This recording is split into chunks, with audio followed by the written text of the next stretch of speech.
Bien, chicos, buenos días con todos ustedes. Me indican, por favor, si es que se va a notar toda mi pantalla, ¿ya? Algún problema que haya, se ha quedado estático las diapositivas, por favor, me van escribiendo con insistencia para no seguir, ¿ya? A ver, ¿se nota? ¿Se nota toda mi pantalla para ustedes? Porque yo sí lo veo por completo. Ustedes, ya, a ver, vamos a ver, voy a corroborar.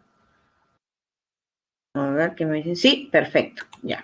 Voy a nuevamente, ¿ya? Listo. Bueno, como les estaba diciendo, ya estamos ya en nuestro penúltimo tema, ¿no? El capítulo 17, ¿verdad? Vamos a hablar acerca de ecología. Y cuando hablamos acerca de ecología, ¿sí? Tenemos que recordar qué es lo que está estudiando la ecología, ¿verdad? ¿Qué estudia la ecología? Nosotros lo vimos, la definición de ecología en la primera clase. Habíamos hablado acerca de la ecología vendría a ser un dominio de la biología, un dominio, el cual se va a encargar de estudiar las relaciones que existen entre los seres vivos y el medio que lo rodea. Entonces, la ecología es un dominio de la biología, ¿está? Es un dominio de la biología. ¿Qué va a estudiar? Que estudia las relaciones e interacciones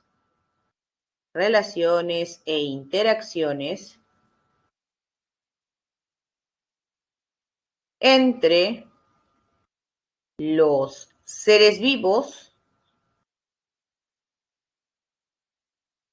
y su medio ambiente, o también le puedes llamar o su entorno, ¿no? El entorno. ¿Correcto? Eso es lo que va a estudiar ¿qué? La ecología. Sin embargo, hay que mencionar también quién es la persona que propone por primera vez y utiliza por primera vez la palabra ecología. En este caso, se le reconoce como padre de la ecología a Ernst Haeckel, ¿correcto? Entonces, cuando hablamos de Ernst Haeckel, nos referimos al que propone, ¿sí? La palabra, ahí está, palabra ecología. Mira, ya en el año entonces, 1869. Por eso a él lo nominamos como el padre de la ecología. ¿Correcto? Ahí está. Luego, literalmente, la palabra ecología proviene de dos voces griegas. Por eso me hablan etimológicamente, quiere decir estudio de la casa. Claro que eso hace referencia a la tierra, a la naturaleza. Entonces, si hablamos de etimología, oikos, que en realidad son las dos voces griegas, oikos y logos, se refieren ¿a qué? A la casa, al hábitat, ¿verdad? Al lugar, al espacio, a la naturaleza. Y logos es el estudio o tratado.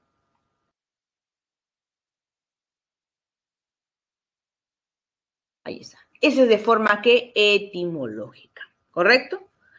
El gráfico que vemos a continuación es un gráfico que nos muestra todo lo que vamos a ver durante toda la clase, ¿no? ¿Dónde es que está interviniendo la ecología? A través de los ecosistemas, vamos a ver también la sucesión ecológica de los ecosistemas, así como también el flujo de materia y energía de las cadenas alimenticias y tróficas, ¿no? Que se van a explicar a través de las leyes termodinámicas. Bien, entonces sin más espera, en la siguiente lámina observamos una lámina donde nos hablan acerca de población. ¿Por qué inmediatamente nos hemos pasado de ecología a hablar de la población? Si bien es cierto, en el primer tema de todo este ciclo, hablamos acerca de las poblaciones cuando nos referimos a los niveles de organización. Lo que pasa que la ecología tiene como objeto de estudio a la población, ¿sí? La población entonces viene a ser el objeto de estudio de la ecología, ¿sí? Este es el objeto de estudio de la ecología, la población. A la ecología no le va a importar estudiar solo un individuo, solo una especie, sino a ese conjunto de especies, lo que define una población. Sin embargo, recordemos que para poder identificar a una población se requieren de 3 aspectos, ¿verdad? Número 1, acabamos de mencionarlo y me refiero al conjunto de especies, ¿no? Ahí está. Todas esas especies, ¿cómo son? Son iguales, ¿sí? Es el conjunto de especies, conjunto de la misma especie en todo caso, ¿ya? Para aclarar, conjunto de la misma especie, viene a ser una población.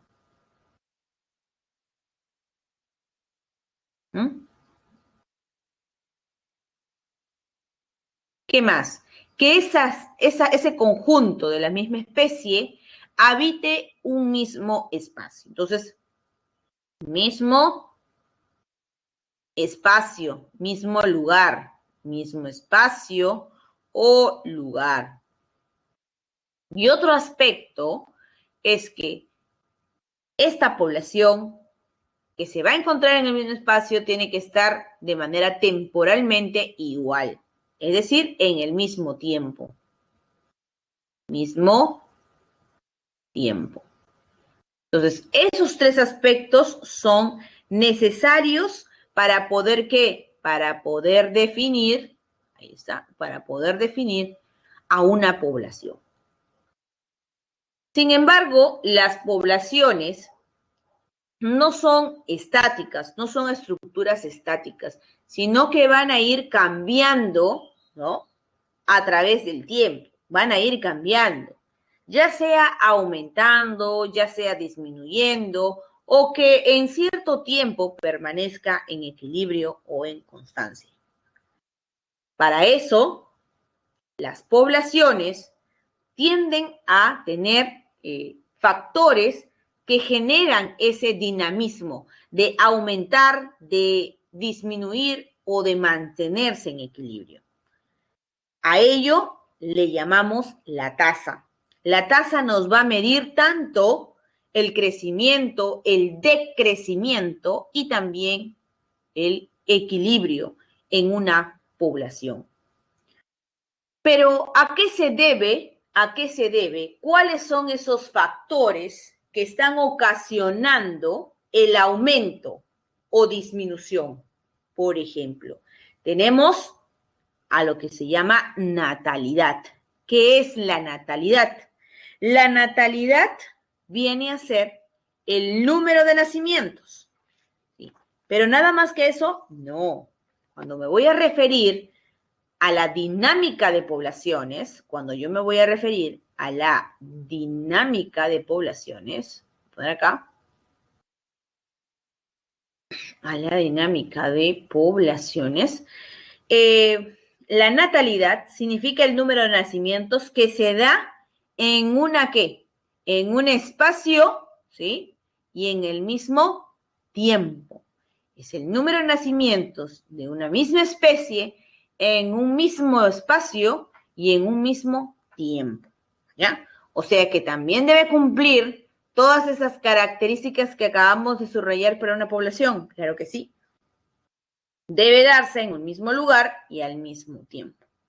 ¿Está bien? Entonces aquí voy a poner natalidad, número de nacimientos.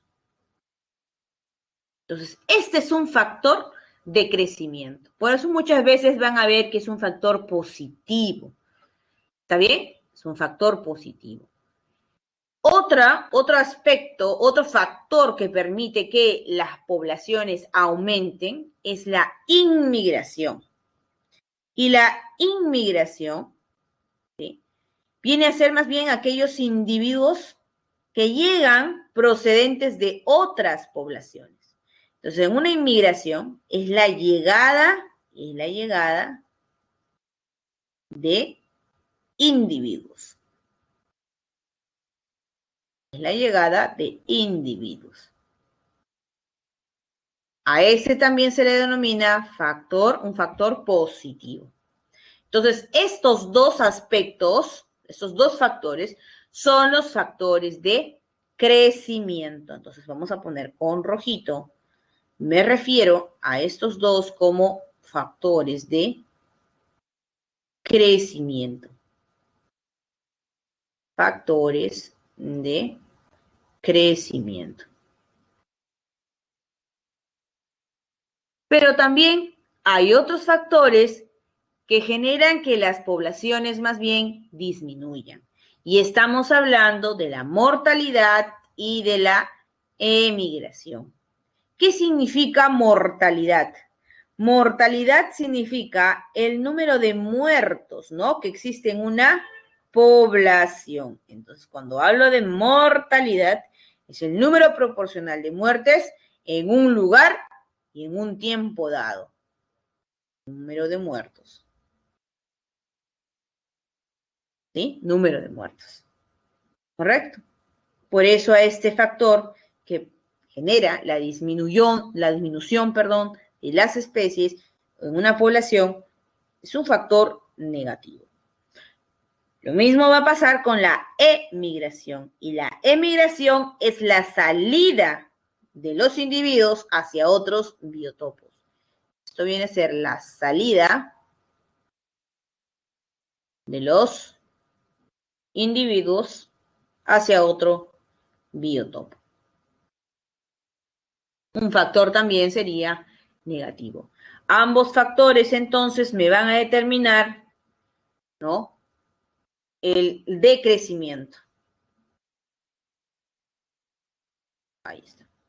Factores de decrecimiento.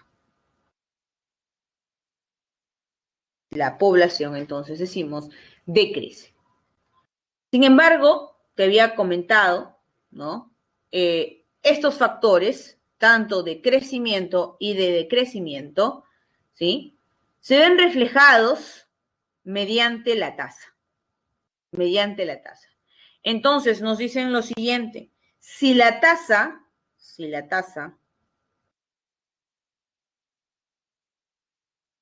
es mayor que 0, entonces la población crece. La población crece. Si la tasa es igual a 0, entonces la población está en equilibrio.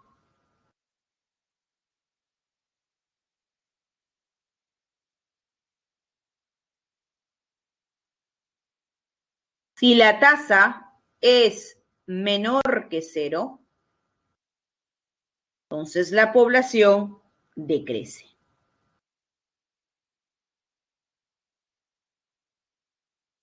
Recuérdese esta operación, esta ecuación. Es importante porque quizás en los exámenes podrían venir preguntas como aquellas que ya habrán constatado de los boletines anteriores, de los ciclos anteriores. Les van a dar datos, le van a dar números, los cuales ustedes tienen que reemplazar, ¿no? Y de esta manera, al reemplazar los números, pues van a salir, pues, la cantidad de la tasa, ya sea mayor, ya sea igual o ya sea menor. Entonces, de esa manera ustedes van a interpretar con los números, van a comenzar a interpretar, ¿no?, cómo se está dando ese dinamismo a través de la tasa. Eso viene a ser entonces la población y la dinámica de poblaciones. Si bien es cierto, hace un momento dijimos que las poblaciones viene a ser el objeto de estudio, ¿no? Viene a ser el objeto de estudio de la ecología, pero no es la unidad funcional de la ecología. Más bien lo que es la unidad funcional de la ecología son los ecosistemas. Entonces, la imagen que ustedes están viendo en pantallas nos refleja un ejemplo de ecología. Vamos a poner acá. de ecosistemas, perdón. ¿Ya? Entonces, los ecosistemas, o el definir ecosistema, viene a ser la unidad funcional de la ecología. Unidad funcional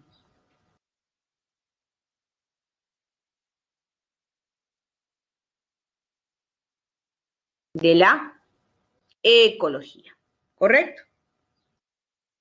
Cuando hablamos acerca de los ecosistemas, hablamos de aquel ecosistema que comprende, ¿sí?, de dos componentes. Cada vez que nosotros nos vamos a referir en los ecosistemas, vamos a referirnos de dos componentes principales. ¿Quiénes son? Es el biotopo, ¿verdad? Ahí está. O también denominado factor abiótico,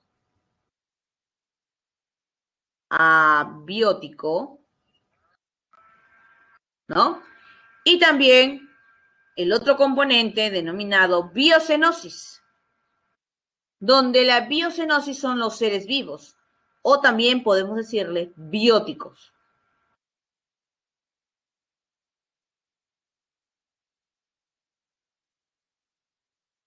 Entonces, en este gráfico nos mencionan que los factores abióticos, ¿sí?, se relacionan, te dicen, ¿no? Se relacionan con los seres vivos. Los seres vivos vienen a ser la biocenosis y el medio son los factores abióticos. En un dibujo del lado izquierdo vemos al sol, vemos las precipitaciones, vemos las temperaturas, las rocas, el viento, que viene a ser en este caso lo que no tiene vida. Sin embargo, es lo que da vida. ¿Sí? Ayuda a que la vida todavía siga, ¿verdad? Ayuda a que la vida todavía siga. ¿Correcto? Y los seres vivos, como estamos viendo en la mano derecha, son las plantas, los animales, ¿verdad? Y no solamente ello, no solamente lo que podemos ver, sino también lo que no podemos ver a simple vista. Es decir, microorganismos, como por ejemplo bacterias, ¿no?, hongos, esporas, ¿no? Vamos a ver en este caso quizás protozoarios. Pues vienen a ser también seres vivos, ¿correcto? A simple vista no se pueden ver, pero no nos olvidemos de aquello, ¿ya? Por eso que en la siguiente lámina ustedes van a aprovechar de esos componentes. Ahí está. Cuando hablábamos entonces de seres bióticos, aquí está, seres bióticos, ¿sí?, nos referimos a los microorganismos, a las plantas, a los animales. Entre los microorganismos están los hongos, están las bacterias, están las algas, ¿correcto? Pero acá nos mencionan acerca de quién, del virus. Sin embargo, hay que aclarar algo. ¿Por qué? Porque los virus no son seres vivos. Sin embargo, ¿sí?, a pesar que no son seres vivos, ¿correcto?, los virus influyen mucho, ¿sí? Los virus influyen mucho en los seres vivos, como hoy en día nos estamos dando cuenta con esta enfermedad, ¿verdad? Entonces, por ello es que lo han considerado en este gráfico, es una forma de poder explicarle, ¿no?, este gráfico. Por eso que se consideran los virus dentro de los seres bióticos, ¿correcto? También tenemos que aclarar un poco más, en todo caso, especificar un poco más los factores abióticos. Por ejemplo, tienes a los minerales del suelo, al agua, al aire. Cuando hablamos de la luz, el calor, la temperatura, nos referimos en este caso de lo que proviene, ¿no?, de la energía que proviene ¿de dónde? Del sol, ¿verdad? Principalmente nos estamos refiriendo a las radiaciones solares. Entonces, de todas ellas vamos a explicar las más comunes, los factores abióticos más comunes, porque hay muchos que no han sido todavía tocados dentro de los ejemplos, ¿no? Uno de ellos, por ejemplo, es el pH. ¿Ah? El pH. El pH también es importante como factor abiótico que va a influenciar en los seres vivos. Entonces, hay muchos de ellos que no se han nombrado, sin embargo, vamos a resaltar los más importantes, los que nos han venido en los exámenes. ¿Sí? Por ejemplo, cuando hablamos acerca de la radiación solar. Cuando hablamos acerca de la radiación solar, ahí está, radiación solar. Nos damos cuenta, pues, que la radiación solar es aquella que sostiene la vida hoy en día. ¿Por qué? Porque es la fuente de energía principal para los productores dentro de una cadena trófica. Me estoy refiriendo, pues, hacia las plantas, ¿verdad? Las plantas requieren muchísimo, ¿no?, las radiaciones solares, porque es el principal combustible que va a ayudar ¿a qué? A que se genere la fotosíntesis en las plantas. Y cuando se da la fotosíntesis, las plantas pueden ¿qué? Elaborar sus alimentos. Pueden elaborar sus alimentos. Y cuando elaboran sus alimentos, obviamente, ¿qué hacen? Liberan oxígeno. Y ese oxígeno es aprovechado por nosotros, ¿no? Muy aparte que también el alimento que genera esa planta a raíz de la fotosíntesis también sirve para alimentarnos a nosotros y a los demás animales. Entonces, es tan importante la radiación solar, ¿cierto? Es tan importante la radiación solar porque permite procesos fotosintéticos. Entonces, ponemos aquí, la radiación solar es importante porque permite los procesos fotosintéticos. Procesos fotosintéticos.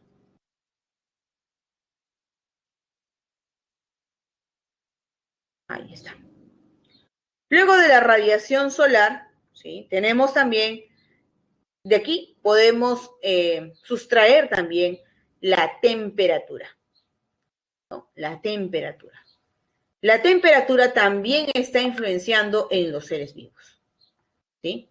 La temperatura está influenciando en los seres vivos. ¿De qué manera?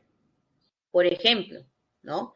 En términos generales, ¿no? Ahí está, los seres vivos no pueden subsistir más que en un intervalo de temperatura comprendido entre 0 hasta 50 grados centígrados, ¿no?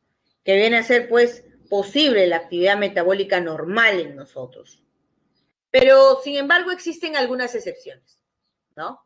Existen algunas excepciones, por ejemplo, de algunas bacterias que pueden resistir, vivir, ¿no?, en temperaturas superiores a los 85 grados centígrados.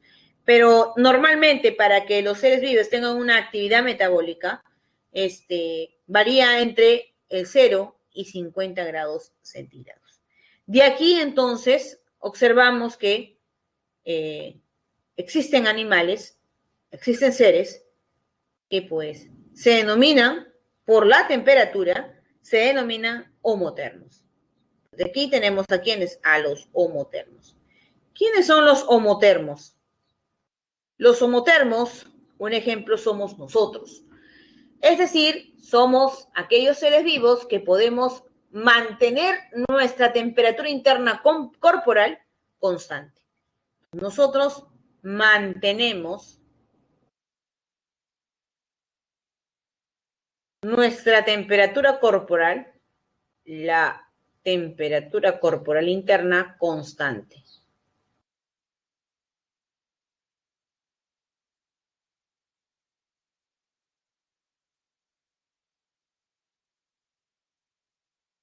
Constante. ¿Correcto? Esos son quienes, los homotermos. Como por ejemplo podemos poner aparte de nosotros que somos mamíferos, también las aves, ¿no? Homotermos son las aves y los mamíferos. Entonces aquí, por ejemplo, tenemos aves y mamíferos. Entonces nosotros donde estemos, ya sea pues un lugar donde exista temperaturas altas o bajas, internamente, si nos miden la temperatura, no va a variar, va a ser siempre de 37 grados más menos 1, ¿sí? En eso va a fluctuar, nada más. Entonces, permanece constante. Por más que estemos en un lugar donde haya menos 5 grados, o de repente, pues, 0 grados centígrados, o de repente 40 grados, nuestro cuerpo, ¿qué va a hacer?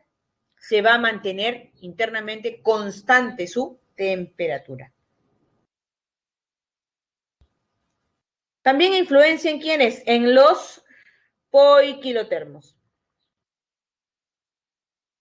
Y los poiquilotermos, más bien, son seres vivos que varían su temperatura interna corporal. Ellos varían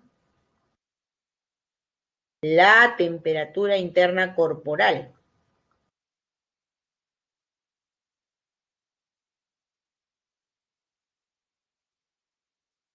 Por ejemplo, tenemos aquí anfibios, reptiles, peces. Pongo acá.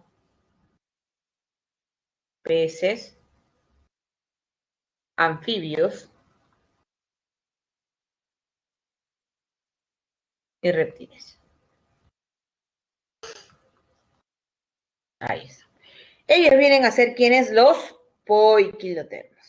Pero también hay que mencionar a quienes, aquellos que soportan amplios rangos de temperatura o soportan menos. Entonces, a eso se denominan, por ejemplo, euritermos y estenotermos respectivamente. Euritermos.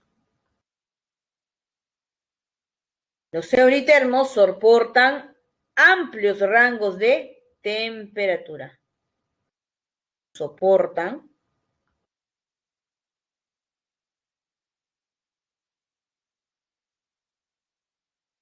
amplios rangos de temperatura.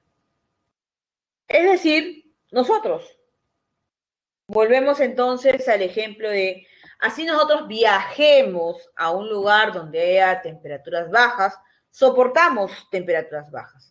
O nos vamos de repente, pues, hacia Piura, hacia Tumbes, y soportamos temperaturas que muy altas. Entonces, el rango de variación de temperatura es totalmente amplio, ¿no? Entonces, aquí están sobre todo, pues, mamíferos, ¿no? Los mamíferos, las aves son también, a su vez, euritermos. También están, ¿quiénes? Los estenotermos.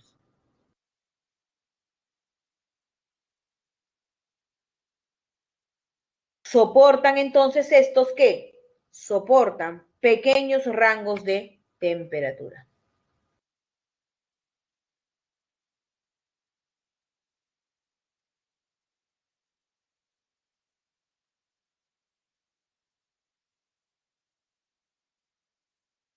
Por ejemplo, aquí está quién.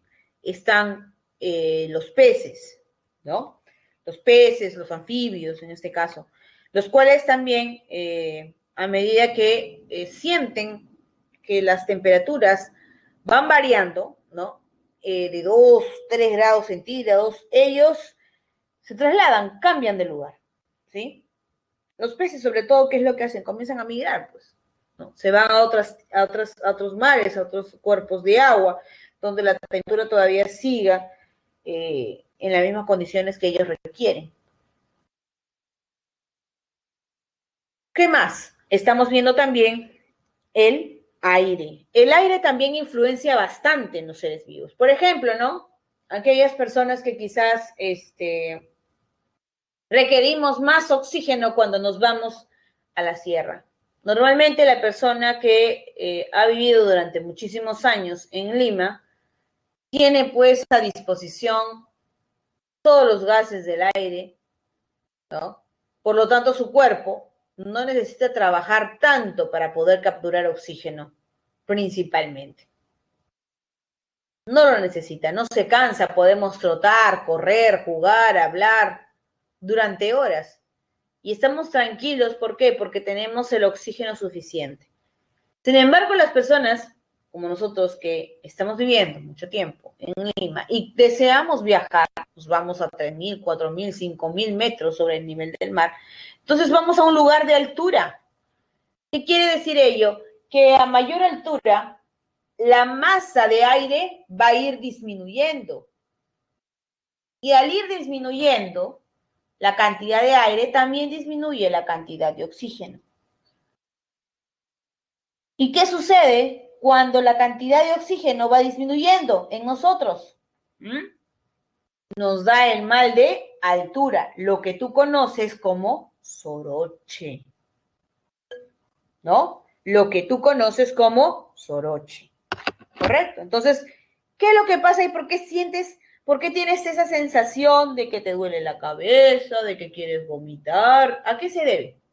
Se debe de que tu cuerpo no está recibiendo suficiente oxígeno. Al no recibir suficiente oxígeno, ¿qué pasa con nuestro corazón? Comienza a bombear mucho más rápido para que la sangre vaya a buscar y pueda capturar a través de la respiración todo el oxígeno posible. ¿Sí? Todo el oxígeno posible. Tienes ese cansancio porque tu cuerpo está trabajando por capturar hasta lo más mínimo. Sin embargo, ya no puedes más, te rindes y te quedas dormido. ¿O no? Te habrá pasado seguro. ¿Qué sucede a la semana de estar en ese lugar? A la semana, a las 2 semanas. A las 2 semanas te puesto ya puedes correr. ¿Y qué ha pasado? Es que te has aclimatado, dices, ¿no? Claro, se han adaptado, pues, te has adaptado. Sucede que tus glóbulos rojos han comenzado a aumentar. Mira, de lo que tenías, ponte acá en Lima, supongamos, ¿no? Vamos a dar un ejemplo así de manera didáctica. Supongamos que en Lima solo requieres de 10 glóbulos rojos. ¿Tú crees que esos 10 te van a servir cuando estés allá en la altura? No, no te van a servir los 10. Vas a necesitar aumentar el número de ¿qué? De glóbulos rojos. Entonces, cuando te vas a la sierra, cuando te vas a la altura, se va a multiplicar el número de glóbulos rojos. ¿Por qué se multiplica? Porque tu sangre, tus glóbulos rojos, requieren capturar hasta lo más mínimo de oxígeno para poder oxigenar todas las células de tu cuerpo. Mira cómo está influenciando, cambiando tus características internas. El aire. Eso es lo que está haciendo el aire. ¿Sí? Entonces, recuerda que el aire no solamente pues, es una mezcla de gases, sino que está influenciando sobre los seres vivos. A su vez, también el aire, ¿no? Lo que va a generar también es la polinización, es la dispersión de semillas. Permite la dispersión de semillas, permite la dispersión de esporas, ya que las plantas no pueden, en este caso, ¿qué? Desplazarse. Al no poder desplazarse, ¿cómo se podrían polinizar? Y si no hubiera insectos, si no hubiera, en este caso, aves, el viento, pues, va a hacer esa labor. ¿Ya? Entonces, cuando ponemos o cuando hablamos acerca del aire, influye, ¿no? Tanto el aire como el viento van a influenciar, ¿sí? Van a influenciar. El aire, en este caso, que es un conjunto de gases, ¿verdad? Va a influenciar sobre todo en la presión atmosférica. Ahí está. Va a condicionar las propiedades de la presión atmosférica y por lo tanto va a determinar, ¿no? Estructuralmente a un ser vivo. ¿Ok? Entonces, no te olvides aire y viento. ¿Ya? El viento sirve sobre todo ¿para qué? Para dispersar semillas. Dispersión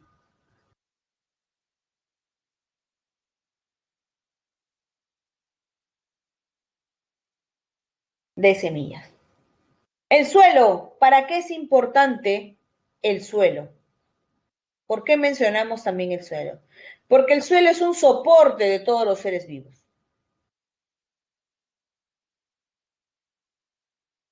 ¿Sí? Para la vida en la tierra, el suelo es importante. Entonces, esto te da soporte a los seres vivos. Y a las plantas, ¿qué es lo que le da? Le da nutrientes.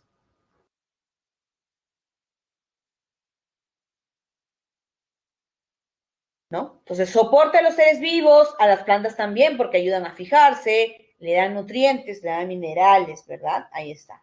Que luego eso va a servir, pues, para otros seres vivos, ¿correcto? Eso viene a ser, entonces, la característica que tiene o la definición del suelo.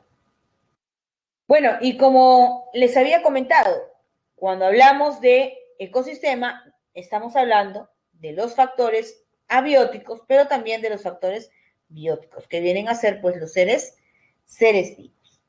Entonces, en la siguiente lámina vamos a ampliar mucho más, ¿no? Con referencia a la biocenosis, a los factores bióticos, ¿no? Cómo estos se están relacionando entre sí.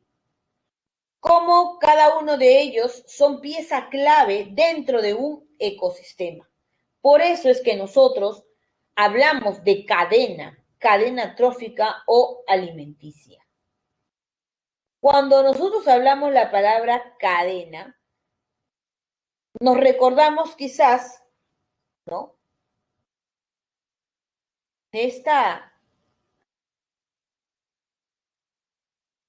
mira, ahí está, mira. De repente de una cadenita que tenemos ahí en casa, ¿no? Como pulserita, o la que utilizamos para poder que cuidar en este caso, ¿no? Alguna bicicleta, ¿verdad? Alguna moto, ahí está. Entonces, de alguna manera, cada uno de esos eslabones, ¿cierto?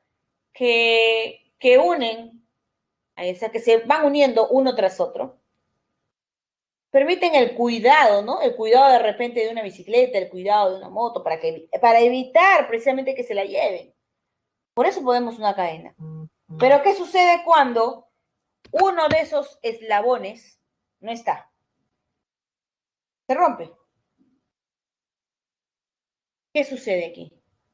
A ver, uno de ellos ya no está. Va a ser mucho más fácil que se roben la bicicleta, pues. Ya podemos perder inclusive esa bicicleta, ¿verdad? Claro, la vamos a perder. Es probable. Lo mismo va a pasar aquí. Dentro de un ecosistema existe una cadena trófica donde varios organismos dependen entre ellos mismos. Si una desaparece, genera un desequilibrio.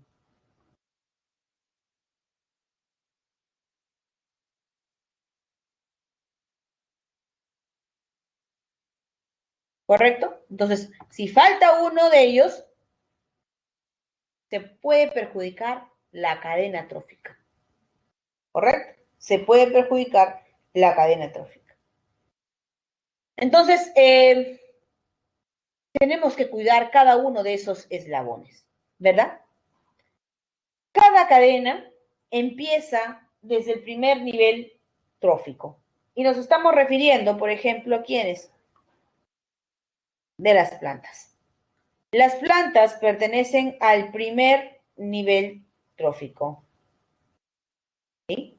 Al primer nivel trófico. ¿Quiénes? Los productores. ¿Quiénes son los productores? Las plantas. Para este ecosistema es un medio terrestre y por eso estamos considerando las siguientes especies. Entonces, cada ecosistema es diferente al otro. La composición de sus organismos, la composición de sus factores abióticos van a verse diferenciados. Aquí observamos más bien un ecosistema que puede ser en este caso terrestre, ¿no? Porque estamos viendo pues al productor, como las plantas, como el primer nivel trófico.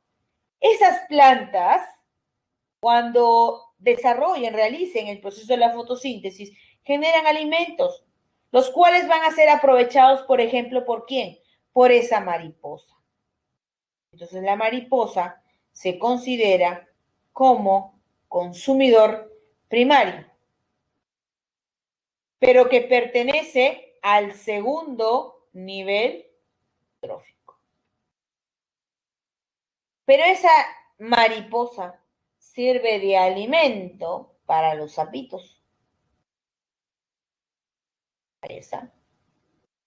Por lo tanto, el consumidor secundario sería la rana. Pero lo interpretamos como el tercer nivel trófico.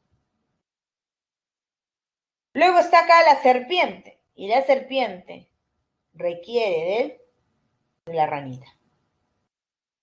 Por lo tanto, se convertirá en el consumidor terciario del cuarto nivel trófico. Ahí está. ¿Hasta aquí nomás terminaría? No, porque eso va a depender del ecosistema. Mira, este es un ecosistema que terrestre. Lo que acabamos nosotros de ver en esta figura es que cada organismo necesita al otro para poder alimentarse. Y cuando se alimenta pues de materia. Pero también cuando nos alimentamos, decimos, es para adquirir energía. Claro. Así es como vamos a definir precisamente que, ahí está, a un ecosistema. ¿Sí? Entonces, en ese ecosistema estamos viendo que cada quien se come al organismo que le sucede, obteniendo de esta manera materia y energía, como nos dice. ¿Esta lista puede seguir o no? Claro que sí. Puede seguir la lista. Por ejemplo, ¿no? Que la serpiente muera. Si la serpiente muere, pueden venir los carroñeros, por ejemplo. Y después de los carroñeros pueden venir ¿quiénes? Los recicladores, los desintegradores, como son los hongos, como son las bacterias. ¿Sí? Entonces, la cadena trófica puede seguir. Podemos decir entonces que si este animal llega a morirse, ¿no? Esa serpiente llega a morirse, ¿sí? Si ella se muere, ojo, estoy poniendo por eso la X, pues vienen ¿quiénes? Los carroñeros. ¿Qué hacen los carroñeros? Consumen alimentos en descomposición. Ahí está. Por eso cuando esa serpiente muere, pues se va a ir descomponiendo, ¿verdad? Se va a ir descomponiendo. A su vez, después de los carroñeros podrían venir ¿quiénes? Los detritívoros, los saprófagos, como bacterias, como los hongos, como los nemátodos, como los insectos, como los anélidos. Ahí está. Entonces, de los carroñeros podrían venir, ¿no? Lo que te había comentado, hongos, bacterias. Y eso se llaman, pues, desintegradores. Pero a estos mismos se les conoce también como recicladores. Vamos a poner acá, lo acabo de mencionar, de los carroñeros podrían venir ¿quiénes? Podrían venir bacterias y hongos, principales desintegradores.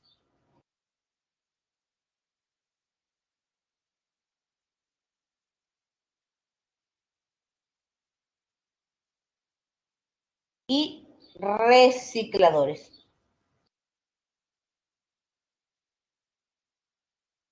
¿Por qué se llama reciclador? Pregunta. Claro, es que lo que ha hecho es consumir, por ejemplo, consume esa materia, ¿sí? Ahí está, consume esa materia orgánica muerta, ¿no? Para que luego que libere componentes hacia el exterior. Componentes que van a servir, por ejemplo, ¿para quiénes? Nuevamente, para la cadena alimenticia. Entonces, lo que acabamos de hacer, lo que acabamos de ver, es el flujo de materia. Ese es el flujo de materia, que se da ¿de qué manera? Cíclica.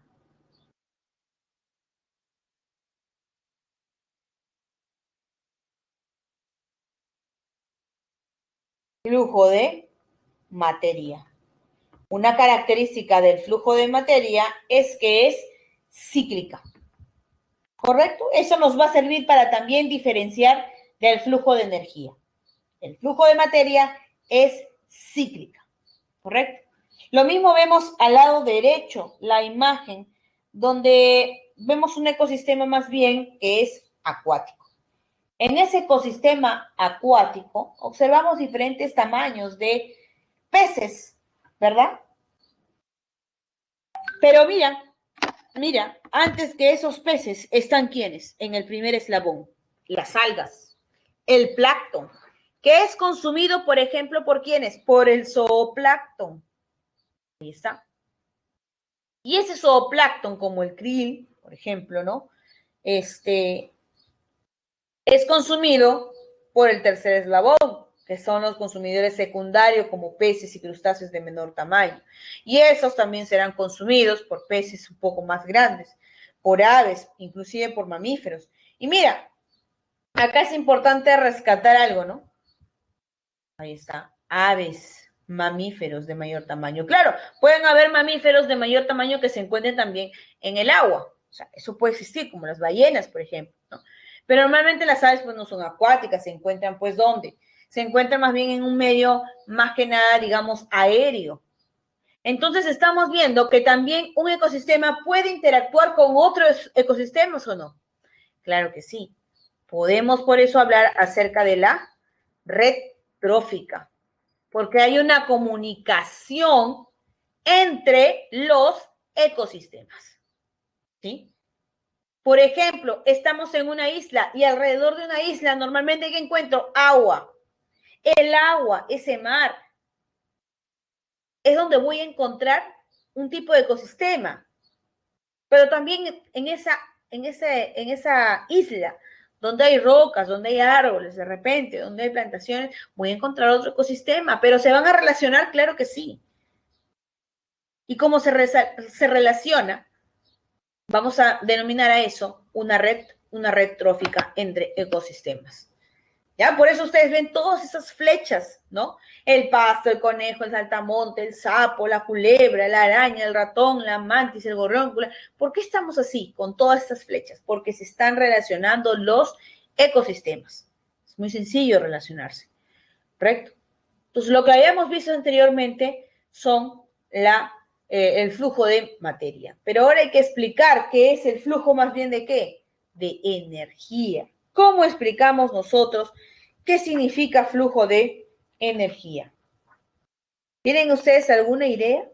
Porque cuando hemos hablado acerca del flujo de materia, bueno, es cuando cada animal se come a otro animal para poder vivir, para aumentar la masa. Ahí está.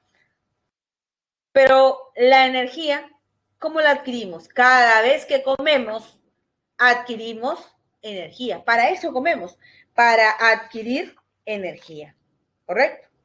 Entonces, ese flujo de energía en los ecosistemas es necesario para cubrir todos los requerimientos de los seres vivos. ¿Sí? Ahora, nosotros los seres vivos utilizamos la energía con dos propósitos, para mantenernos y para crecer. Los ponemos aquí. El flujo de energía, nos olvidamos ya del flujo de materia, ¿sí? Aunque si se da el flujo de materia, por ende, se produce energía. Entonces, cuando hablamos acerca de la energía, ¿sí? Tiene dos propósitos, el de mantenimiento y el de crecimiento.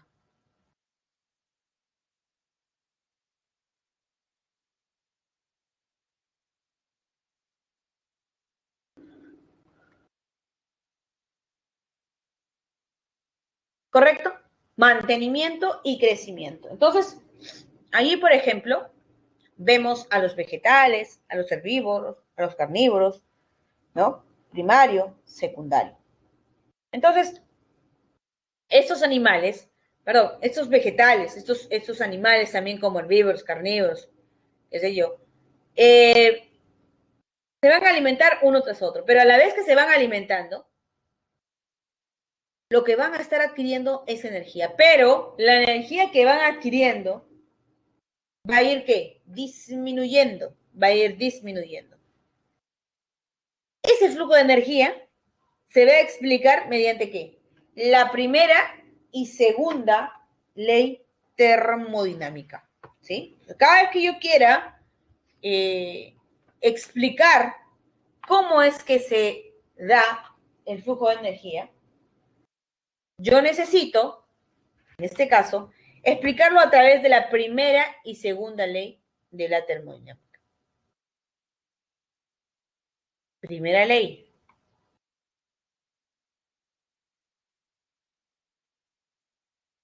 Segunda ley. En la primera ley, ¿qué decimos? Decimos lo siguiente, la energía no se crea ni se destruye, solo se transforma.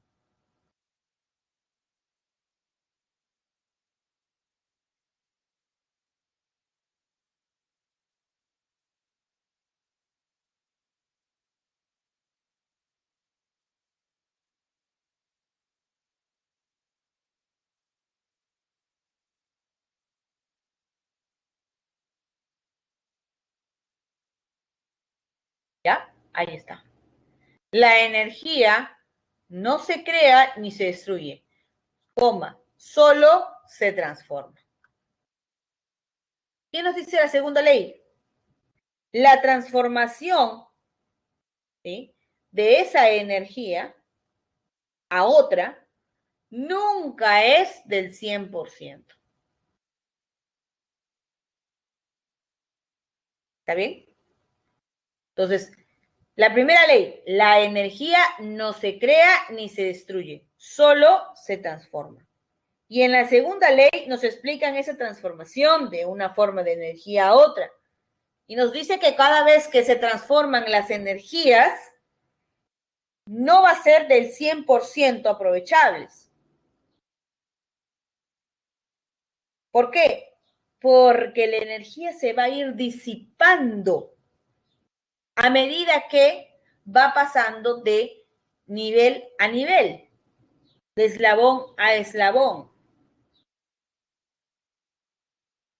¿Correcto? Con segunda ley, ponemos acá, transformación de la energía a otra no es del 100%, sino del 10%. Ponemos acá. La transformación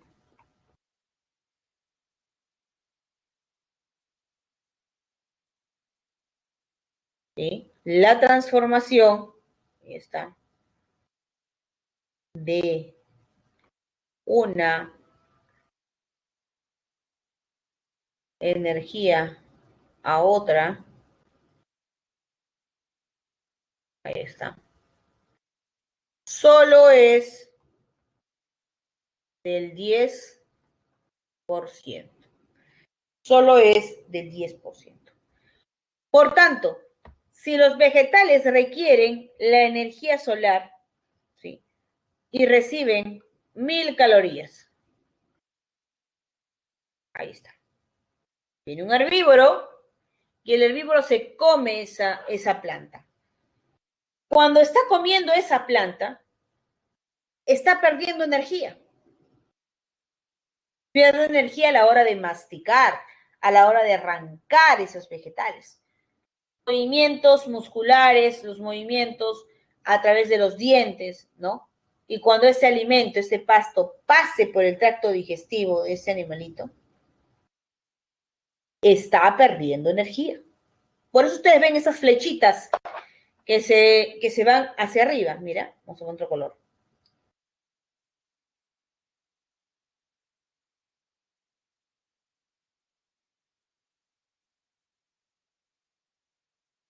¿Se entiende?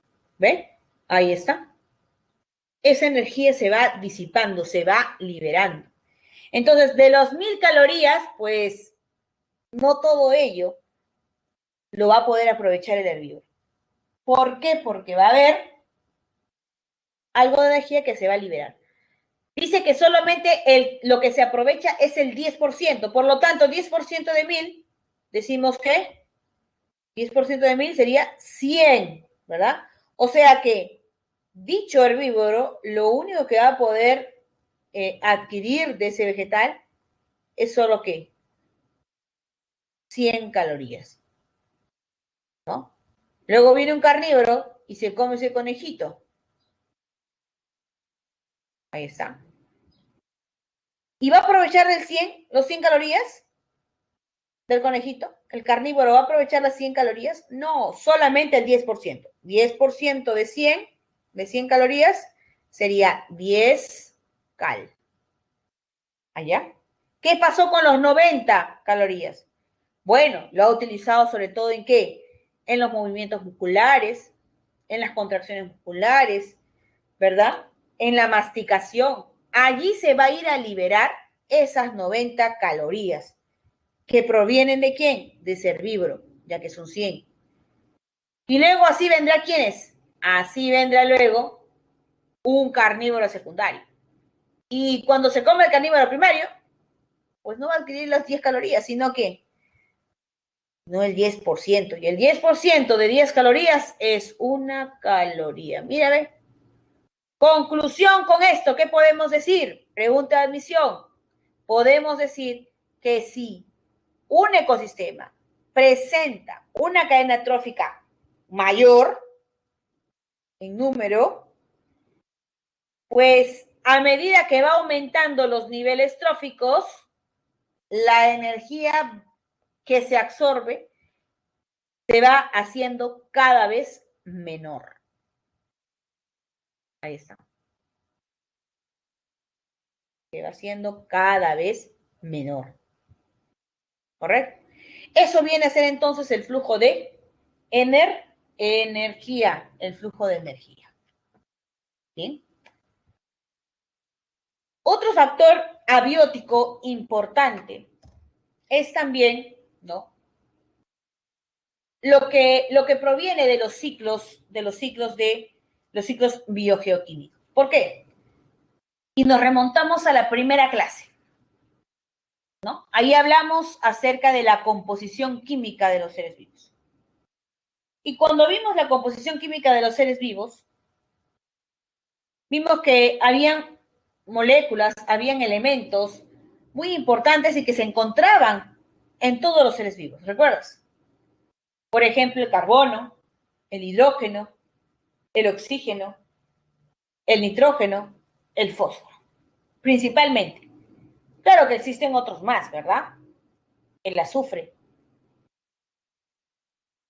Entonces, todos estos elementos son componentes de los seres vivos. Los seres vivos lo requieren. Gracias a esos elementos es que existe vida. Por eso se llamaban biomoléculas, por eso se llamaban bioelementos, prefijo bio, vida, que generan vida, influencian sobre los seres vivos, claro está. Por eso, en esta lámina, estamos observando, vamos a bajar un poquito esto de acá, en esta lámina, estamos viendo los ciclos biogeoquímicos, ¿ya? Ciclos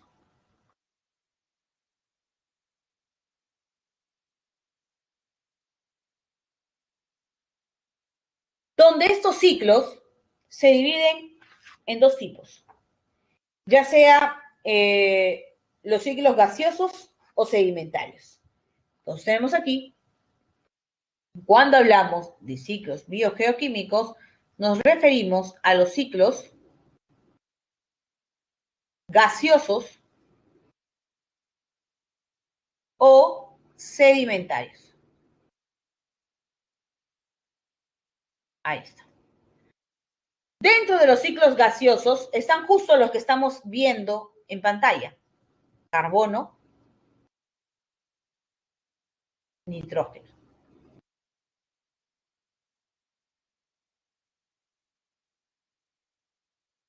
Sedimentarios, tenemos al fósforo y al azufre.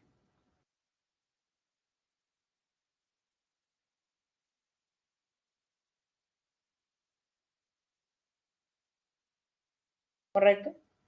Fósforo y azufre son los ciclos biogeoquímicos sedimentarios.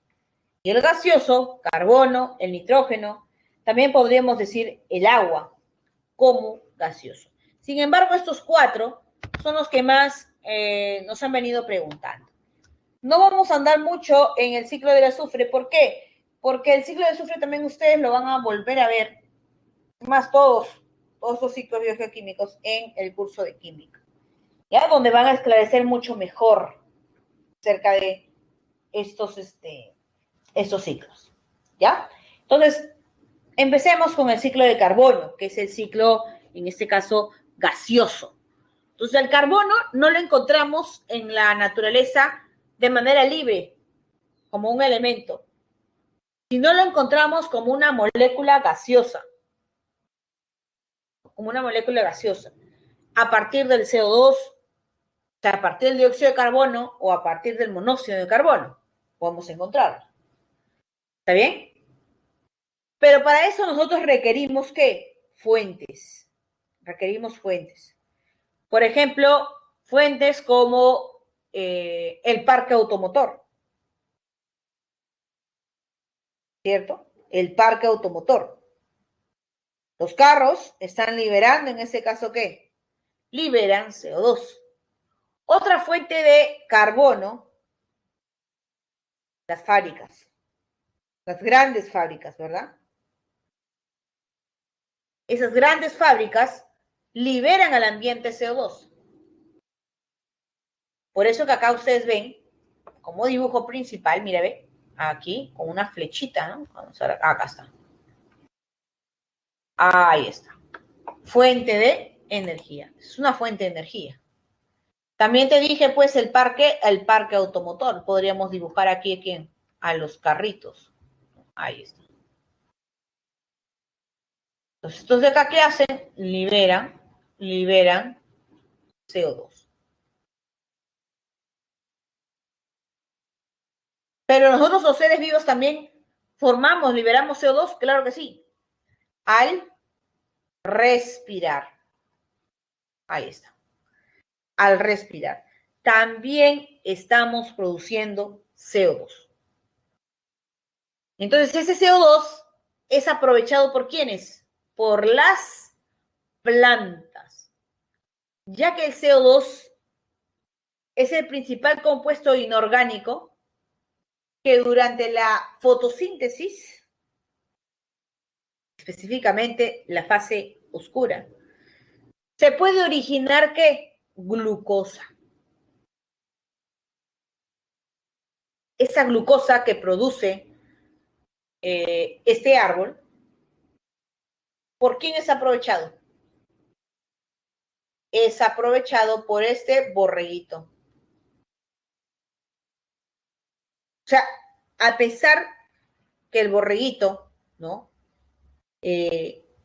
Mediante su transpiración, ha liberado CO2. Mira, ese CO2 que ha sido capturado por la planta se lo devuelve a ese borreguito con más nutrientes. Entonces, este ciclo requiere de muchas fuentes, presenta muchas fuentes y se va repitiendo. Por eso se llama ciclo, ¿ya? Para eso entonces recuérdate las fuentes de carbono, las plantas. Entonces acá lo fundamental que dentro de un ciclo del carbono es la producción de glucosa.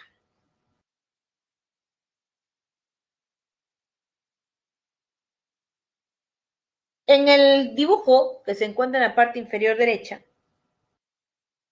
vemos el ciclo del nitrógeno. ¿Y el nitrógeno para qué es importante? Recuerda que el nitrógeno es el que se encuentra en mayor cantidad en el aire. Cerca del 78% equivale a la cantidad del aire.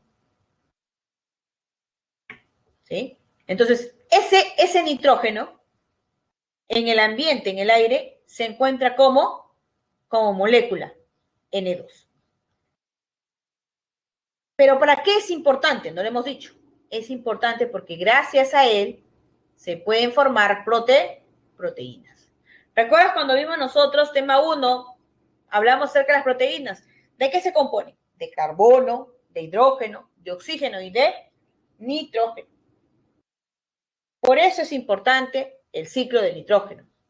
Porque a partir de esa de ese elemento nitrógeno se puede producir proteínas, importante para los seres vivos. Bueno, ese nitrógeno, entonces, como te voy a repetir, está en el ambiente. ¿De qué manera? Está de manera molecular. Está de forma molecular. Ahora, ese nitrógeno, como tal, como molécula, no puede ser asimilado, no puede ser asimilado por las plantas de manera sencilla. Es necesario convertir el nitrógeno molecular. ¿Para qué? Para que la planta pueda absorber ese nitrógeno. Para ello, hacemos uso de bacterias. ¿Sí? Hacemos uso de bacterias. Por eso ustedes están observando en todo ese gráfico, están observando la palabra bacterias. Miren, se está repitiendo. Bacterias fijadoras de nitrógeno, bacterias que van a realizar la nitratación, bacterias que van a realizar la nitrificación. Se están hablando de los descomponedores. Entonces, en el ciclo del nitrógeno interviene una diversidad de bacterias, ¿no? Por eso ustedes miran aquí y dicen, ¿no? Ese nitrógeno molecular, ahí está. Primero, ¿qué es? Primero es fijado. Se fija el nitrógeno, ¿correcto? Y cuando se realiza la fijación del nitrógeno ayudado por bacterias fijadoras, se va a generar lo siguiente. Mira, cuando se fija, se transforma ¿en qué? Se transforma en amoníaco. Y a ese proceso se le denomina ¿qué? Amonificación.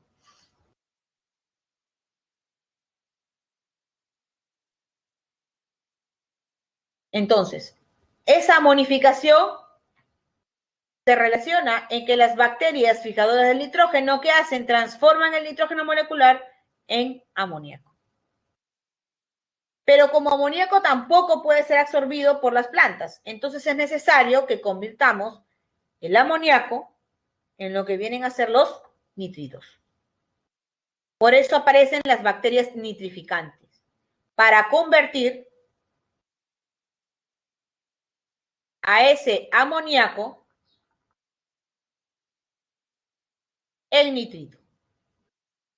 Y ahí aparecen las bacterias nitrificantes. Pero como tal, tampoco puede ser absorbido por la planta. Entonces necesitamos una bacteria que más bien convierta ese nitrito en nitrato. Por eso esto se llama nitratación. Nitratación. Convierte los nitritos en nitratos. ¿Sí? Ahí está. Entonces vamos a seguir la flecha. Ajá, ahí está. Flecha.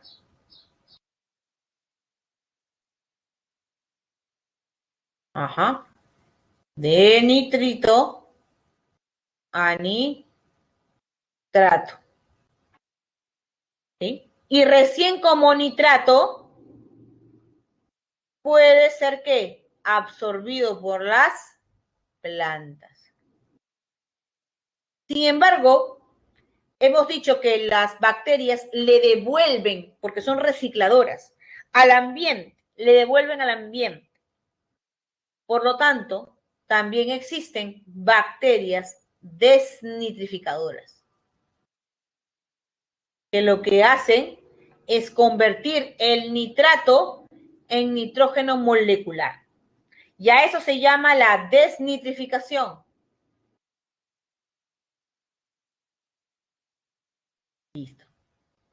Entonces, acá está interviniendo una cantidad de bacterias. Como verás, no es la única fuente, ¿no?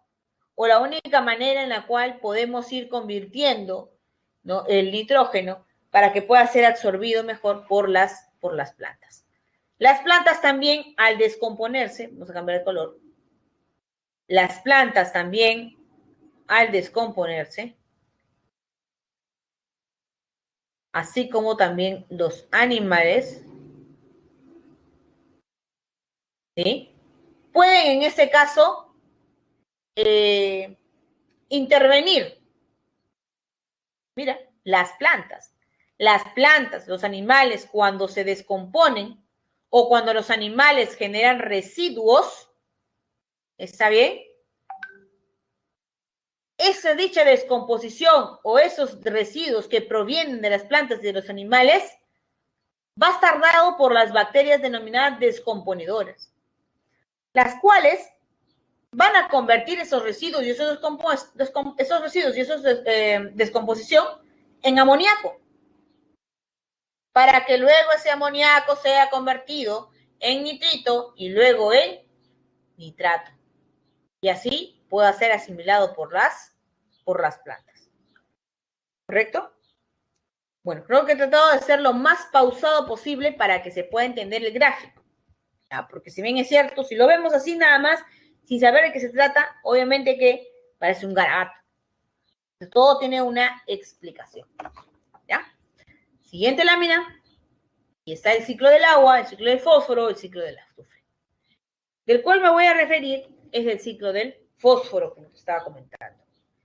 En el ciclo del fósforo, es un ciclo sedimentario, al igual que el del azufre. Ese ciclo del fósforo también están interviniendo varias fuentes, ¿correcto? Varias fuentes. Desde que hablamos de las rocas fosfatadas en los fondos marinos, un ejemplo bien claro. Toda esa parte de color marrón, ahí está, nos hablan de qué, de los yacimientos minerales de fósforo que provienen de los fondos marinos. Dichos yacimientos minerales de fósforo son extraídos por el hombre, por eso aparece uno de esos tractores de minera, ¿no? Ahí está, mira. Está extrayendo, o sea, que el hombre puede extraer fosfatos, claro que sí, fosfatos que están en cerca al mar, ¿no? En los fondos marinos, ¿correcto? Entonces, muchas veces utiliza aquello como abono. ¿Para qué? Para que, pues, pueda darse una correcta fertilización de las plantas. Ahí está. ¿Listo?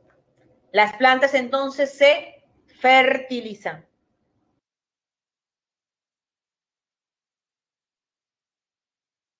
Ahí está. Se fertilizan. Crecen esas plantitas, ¿correcto? Mira la flecha. Nos viene así, ¿no? Ahí está. Se extrae los minerales. Cuando se extrae, se utiliza como abono. Las plantas crecen mucho mejor. Plantas y cultivos que luego servirán de alimento por algún animal. Ahí está. Entonces, yacimiento, minera, de la minera se lleva a cabo, pues, ¿qué? En las plantaciones, la fertilización de las mismas, ya que el abono contiene fosfatos. Luego, una vez que las plantas hayan desarrollado, ahí está, los animales los aprovechan. Pero los animales, a su vez, ¿qué hacen? Cada vez que consumen alimentos, eliminan desechos. Esos desechos muchas veces son devueltos, ¿sí?, a cuerpos de agua. ¿Sí? Entonces, esas heces que provienen de estos animales van a recorrer todo hasta los fondos marinos, hasta que se convierta en o formar parte de los yacimientos minerales de fosfatos. Mira, las heces. Entonces, ese tipo de fosfatos que se quedan pegados, solidificados en los fondos marinos, pueden sufrir erosión. Y al sufrir erosión, por ejemplo, se van a comenzar a liberar partículas. ¿Pero de qué? De fosfatos. Los cuales podrían ser aprovechados por quién, mire, por los peces, por el plancton. Esos peces también pueden, ¿qué? Pueden descomponerse, pueden morirse. Si se mueren, se descomponen. Y van a llegar a formar parte de qué? Nuevamente de los yacimientos minerales del fósforo. Ahora, cuando en esas profundidades esos peces han fallecido, han muerto, se han estado descomponiendo, se descomponen y se liberan, ¿qué? Fosfatos. O se van a quedar también, ¿qué? Pegados aquí en los fondos marinos. Pero como sabemos, ocurre siempre el fenómeno de afloramiento. El fenómeno de afloramiento va a arrastrar todo lo que hay en los fondos hacia la superficie. Ahí está, hacia la superficie. ¿Correcto? Entonces, ¿qué va a aflorar? Todos los fosfatos, que nuevamente podrían ser consumidos por quién, por ejemplo, por los peces. Por eso que acá no hay flecha. Ese afloramiento, sale el afloramiento, lo aprovechan nuevamente los peces, y cuando ese pez es visto por un ave, el ave ahora ¿qué hace? Va a consumir a ese pez, y al consumir ese pez, también está consumiendo los fosfatos. Luego, ¿qué hace esa ave? Luego de comer, se dirige ¿a dónde? Hacia las orillas.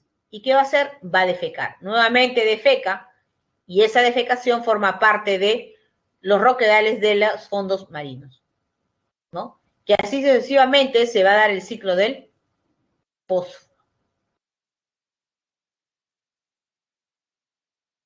Bueno, entonces lo que hemos visto es, más que nada, ¿no? Los ciclos biogeoquímicos, ¿correcto? En este gráfico vamos a ver precisamente la biocenosis. ¿Sí? Vamos a ver la biocenosis. Pero la biocenosis va a venir siendo explicada en estos casos a través de ¿qué? De las relaciones que hay dentro de un ecosistema. ¿Sí? Por ejemplo, nos hablan aquí acerca de neutralismo, de competencia, de comensalismo, de cooperación, de amensalismo, de parasitismo, de predación. Son tipos de relaciones que existen entre dos o más especies que se encuentran en un mismo ecosistema. Entonces, cada vez que ustedes se refieran a las relaciones, voy a poner acá, vamos a cambiar de color. ¿Dónde está? ¿Dónde está mi lapicero? Acá está. Vamos a cambiar de color. Cuando hablemos entonces de las relaciones interespecíficas, ahí está, interespecíficas, nos están hablando de qué? De la relación que hay entre diferentes especies. ¿Sí? Relación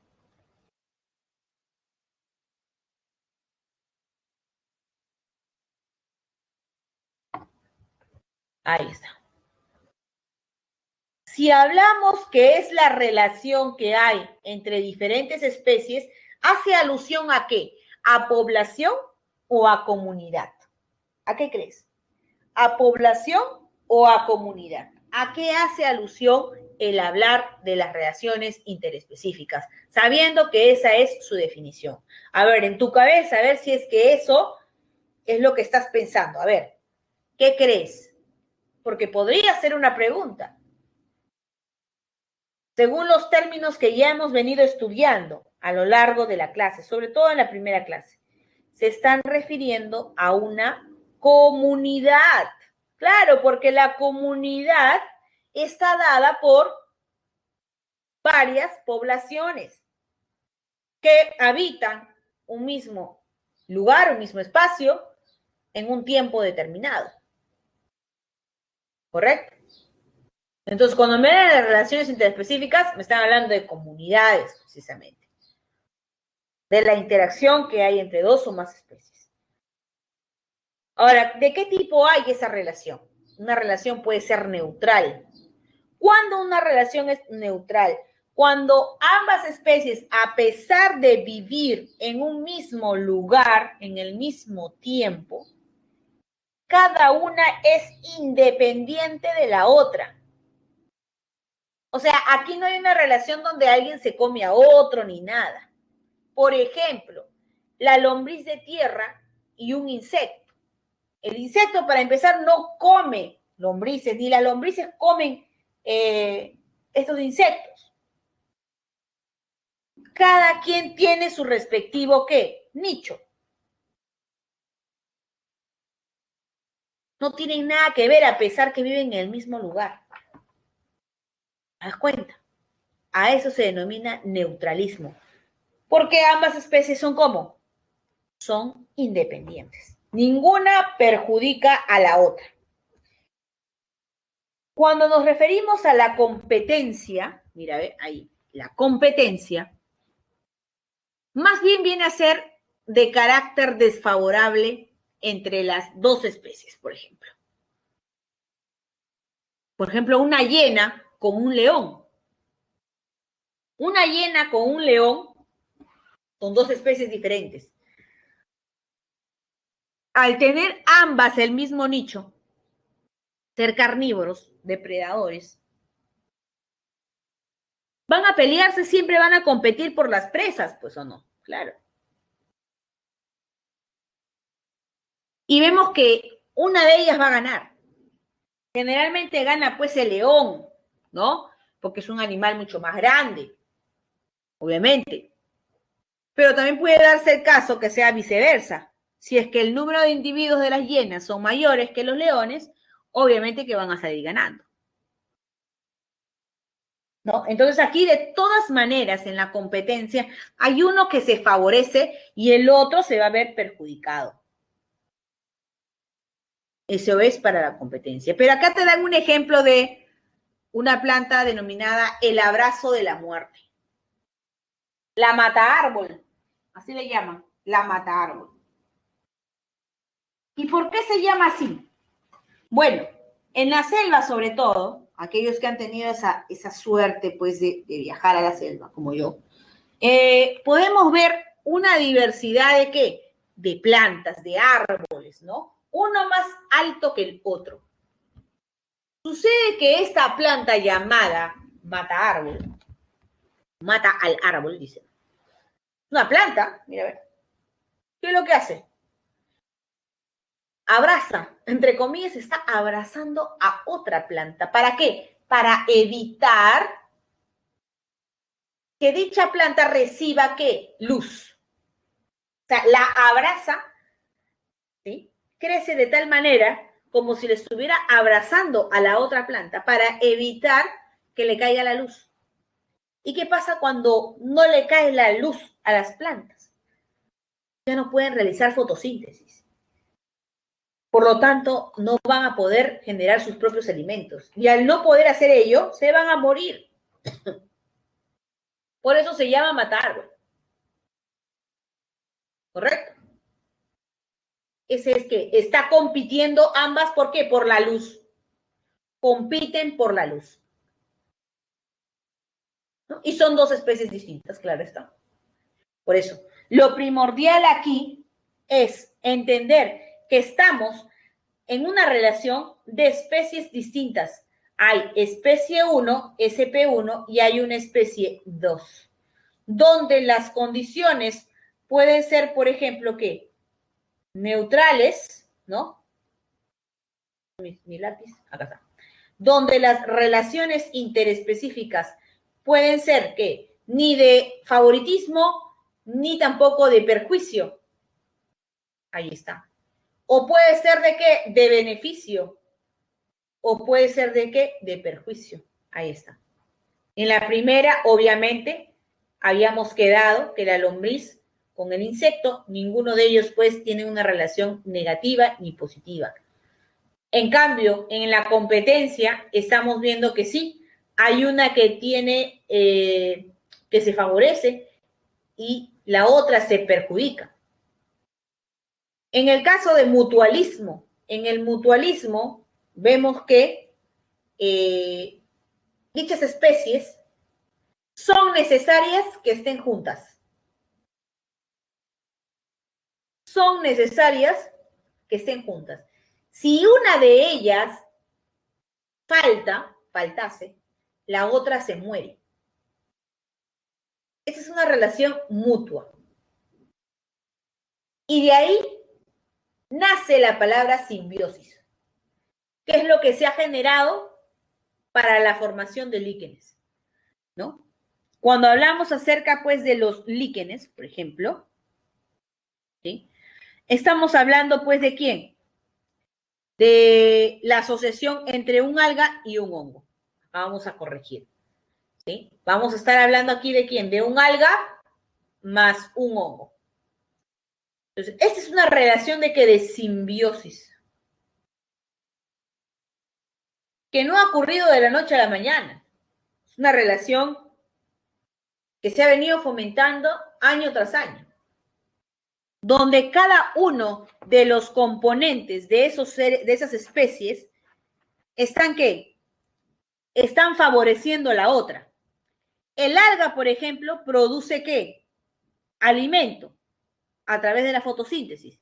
Y el hongo aporta la fijación al sustrato y la humedad. Entonces, ambos se requieren, necesitan estar juntos. Uno le da la alimentación y el otro le da pues la protección, la sujeción, el soporte. Si yo separo a esos dos, se mueren. Esa es una relación mutua. De tal manera, entonces, que si ambos están juntos, se favorecen. Por eso voy a poner aquí, en una relación de mutualismo, ambos se favorecen. Entonces, ambas especies se van a beneficiar. Pero aquí viene la diferencia con la cooperación. La cooperación, más bien, ¿qué es? La cooperación viene a ser aquella asociación, o sea, igual que el mutualismo, pero donde la relación no es de vida o muerte. Nos vamos a diferenciar. Este es de vida o muerte. En cambio, la cooperación no. Ya que si éstas se separan, mira, pueden vivir de manera tranquila. Cada uno. Por ejemplo, tienes también aquí a una planta y a un insecto. O una flor y un insecto. Dos especies distintas. La planta, ¿sí? Requiere del insecto. Algunas veces, ¿para qué? Para que la polinicen. Allá se beneficia. El insecto requiere de la planta, ¿por qué? Porque le da el néctar, allá positiva. Pero ¿qué pasa si el insecto ya no viene en la planta y se posa? Y ya no realizaría la polinización. No importa, porque hay otros mecanismos, ¿no? El viento, por ejemplo. El viento, las aves, otros insectos, van a permitir la polinización. Entonces, si uno se va de la relación, no pasa nada.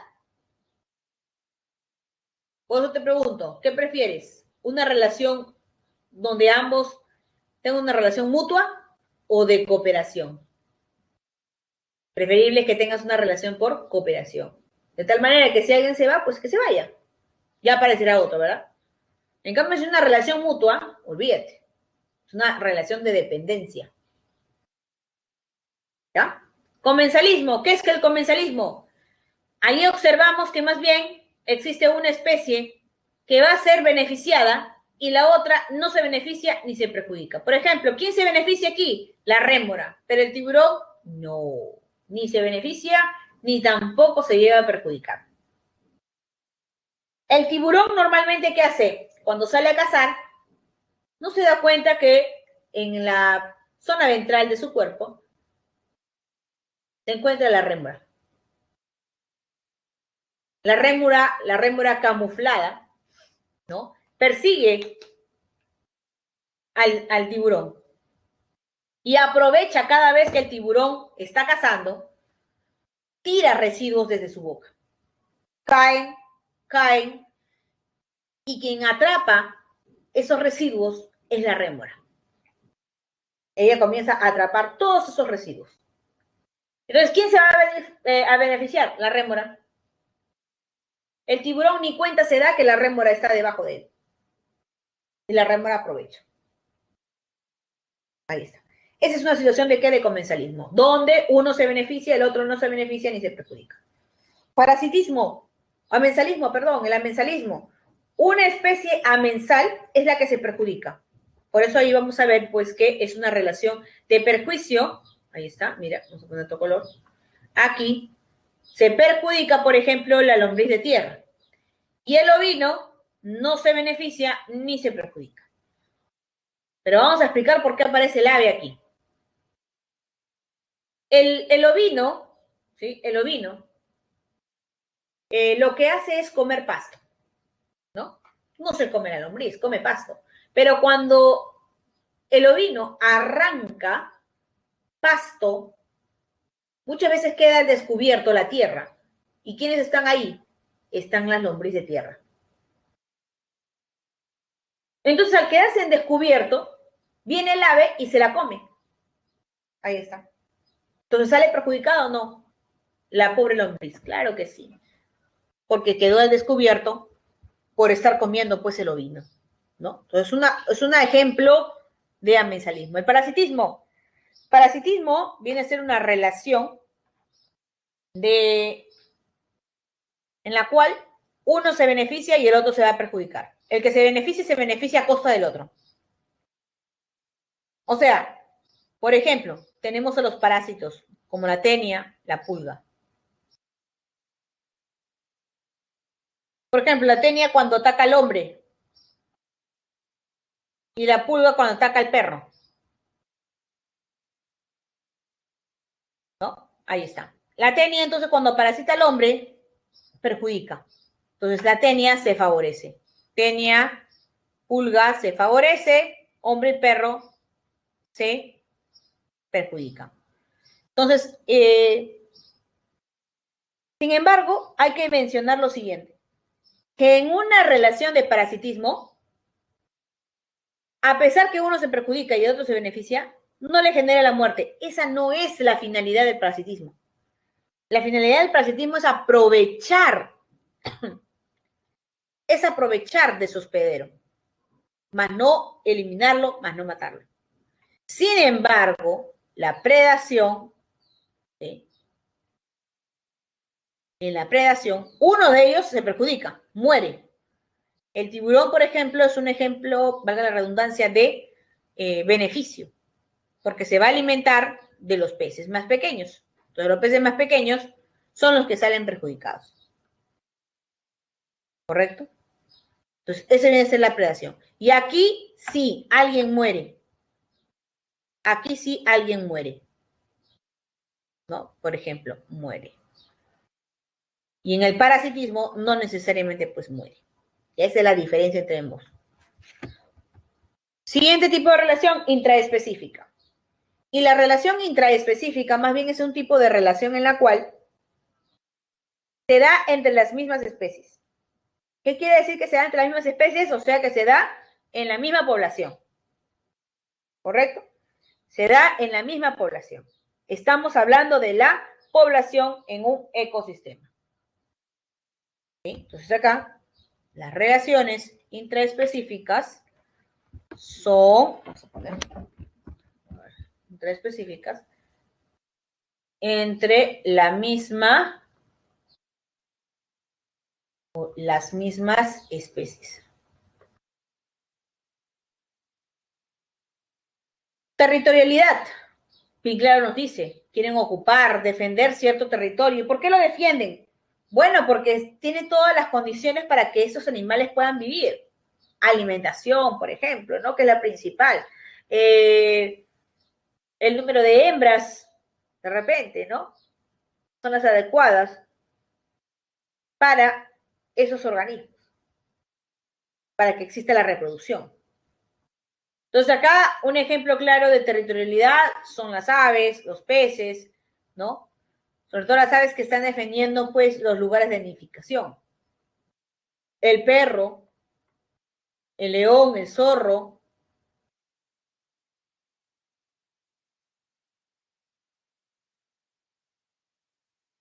En el caso de predominio social, aquí se establece que jerarquías sociales, donde existen dominantes y hay dominados. Aquí lo vemos al lobo de mar, ¿no? Se pelea con otro para ejercer su dominio. Es el que está, más bien, el que gana, es el que está preparado para poder copular a las 8 hembras.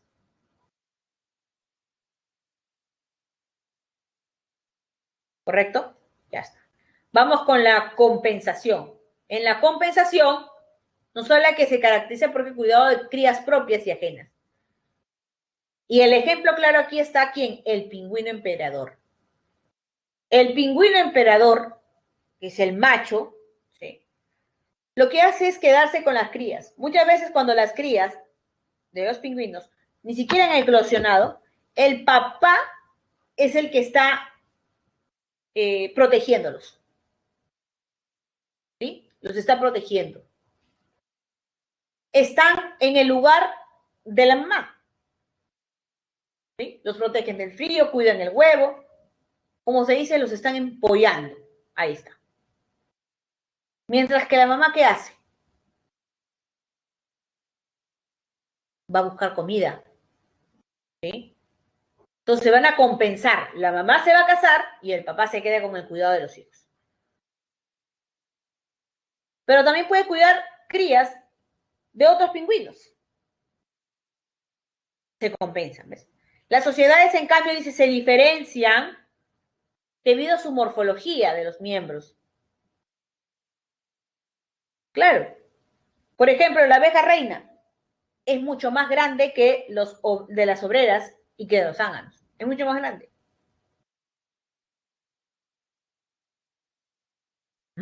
Ahí está. El zángano, un poco más pequeño que la reina. Las obreras, más pequeños que los dos anteriores.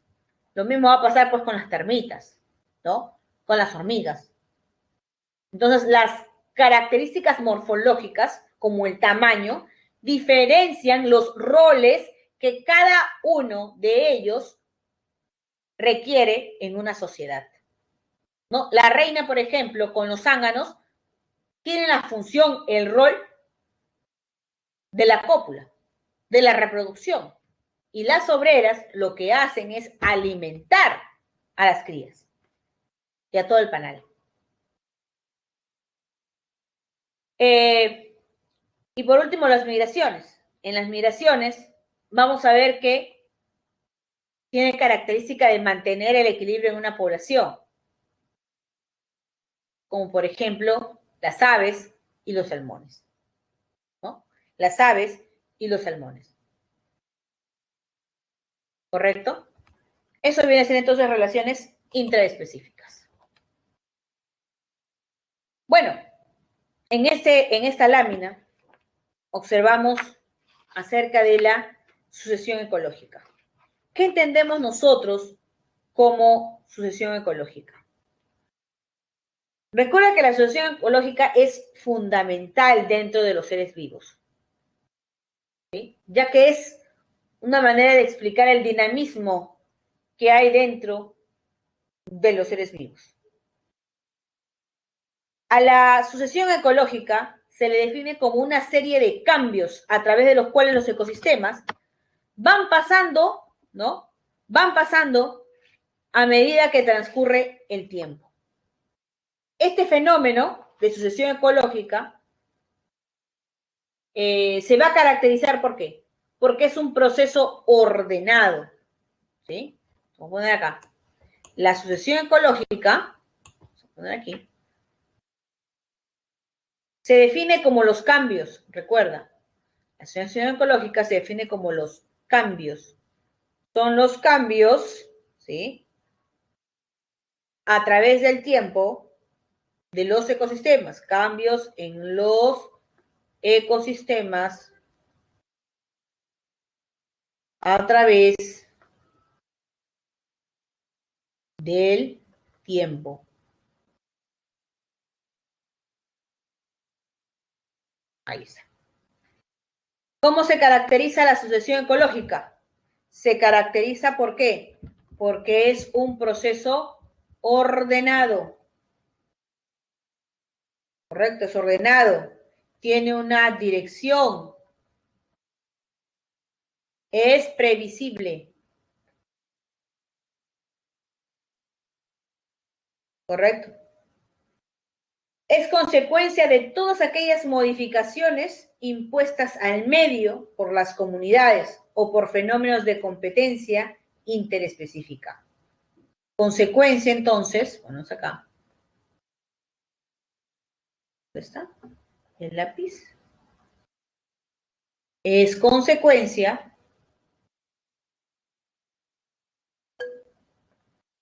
de las modificaciones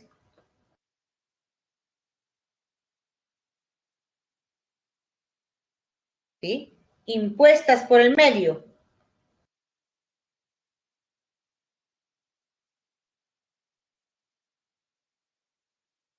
Sin embargo, esa sucesión,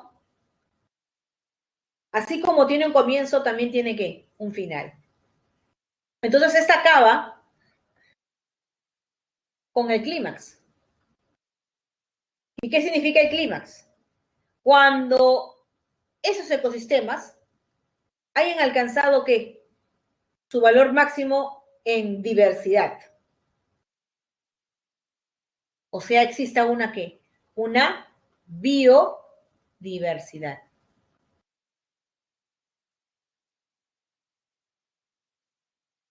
¿Sí? Una biodiversidad, que no se confunda con abundancia. Una biodiversidad. ¿Correcto? Entonces ahí terminaría ¿qué? La sucesión ecológica. Ahora, la sucesión ecológica puede ser de tres tipos: evolutiva, primaria y secundaria. Cuando hablamos de forma que evolutiva, decimos se inicia cuando el organismo vivo emerge del agua invadiendo la tierra. O sea, de dos medios muy diferentes. Van a cambiar, mira, de un medio acuático a un medio terrestre. A eso se denominó ¿qué? Una sucesión ecológica evolutiva. La primaria más bien se inicia en un área donde no había nada, por eso te dice despoblada, sin vida, donde la fauna y la flora preexistente ha desaparecido por cualquier hecho natural. En cambio, la secundaria se da cuando vamos a destruir un ecosistema, ¿no? Y emergen nuevas poblaciones a partir de lo que se ha destruido, como es este caso, ¿no? Este secundario. Si bien es cierto acá, se ha talado todos sus árboles, pero a medida que pasen los años, aparecerán otros. ¿Correcto? Entonces, cada vez que exista, pues, una sucesión ecológica, haya cambios en los ecosistemas, y estos cambios permanezcan con el tiempo, ¿no? Se va a generar, pues, un equilibrio ecológico. Se va a generar un equilibrio ecológico. Pero muchas veces, ese equilibrio se ve perturbado, ¿verdad? ¿Cómo podemos definir ello? Muchas veces los ecosistemas se ven perturbados, sobre todo ¿por quién? Por el hombre, ¿verdad? Por el hombre. El hombre viene perturbando, ya sea que invadiendo, ¿no? Invadiendo, ya sea explotando de manera indiscriminada a través de la caza, ¿no? Y se da pues el desequilibrio ecológico.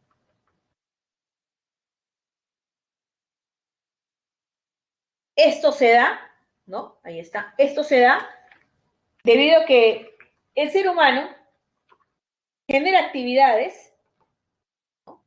En las cuales la utiliza para su beneficio, pero muchas veces a costas de ¿qué? De los ecosistemas, ¿verdad? Porque destruyen campos de cultivo, por ejemplo. La tala, la caza, la pesca indiscriminada. No respetamos, no reforestamos, ¿no?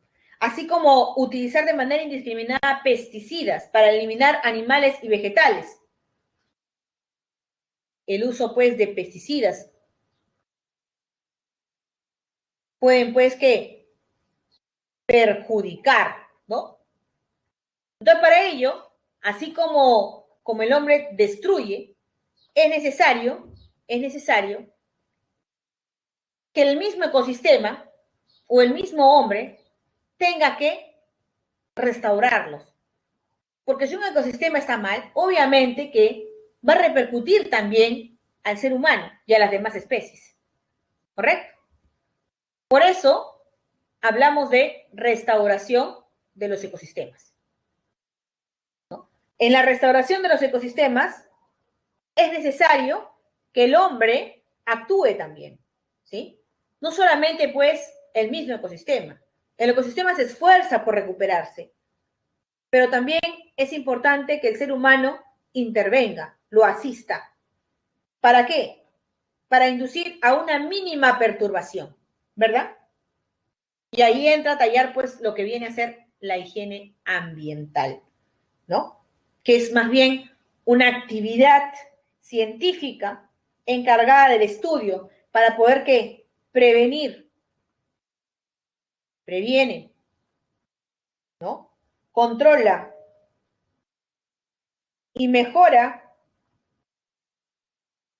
las condiciones ambientales básicas que rodean a los seres vivos.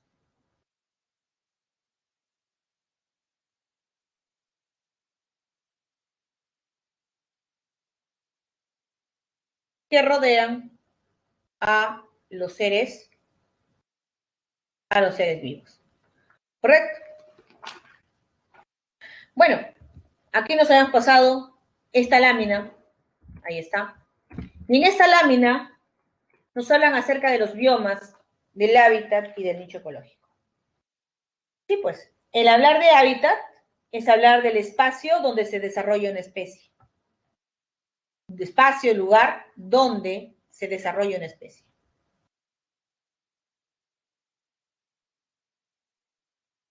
¿Y por qué se desarrolla una especie en un determinado lugar? Porque encuentra una función. Por lo tanto, decimos, encuentra su nicho. Nicho, entonces, es la función o rol de una especie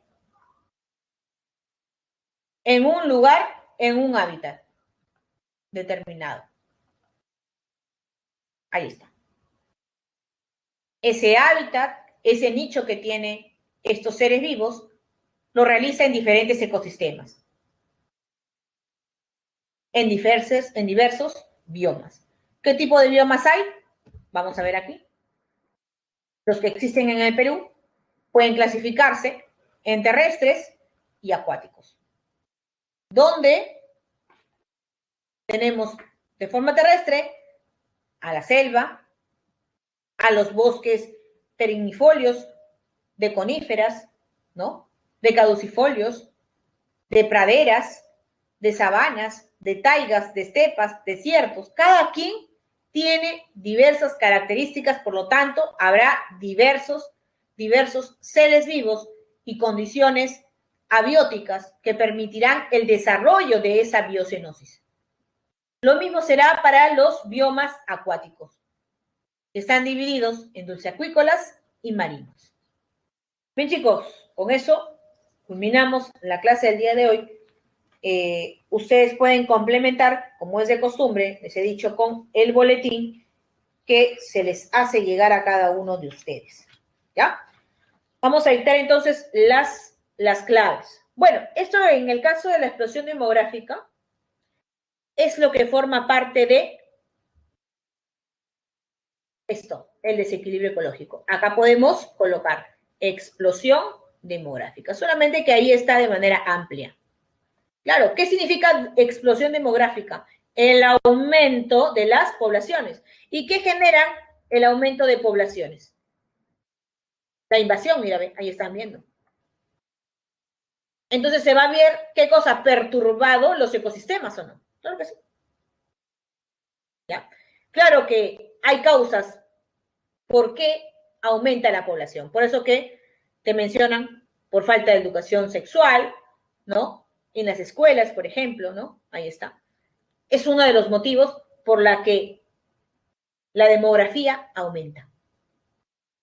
Y a medida que las poblaciones aumentan, a través de la teoría de Malthus, nos dice que la alimentación o los alimentos van a ir disminuyendo, ¿no?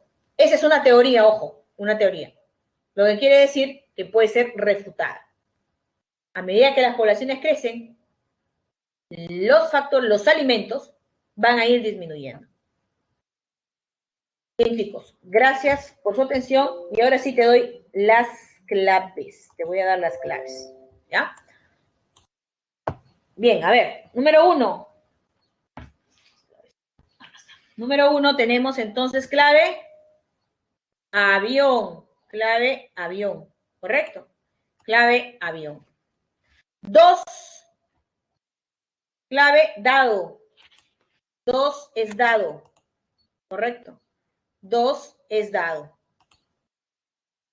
3 es dado. 4, beso. 5, avión. 6, beso. 7, casa. 8, beso. 9, avión. 10, dado. 11, avión. 12, casa. 13, avión. 14, dado. 15, avión. Ven, chicos. Nos vemos la próxima clase, nuestra última clase. Gracias por su atención.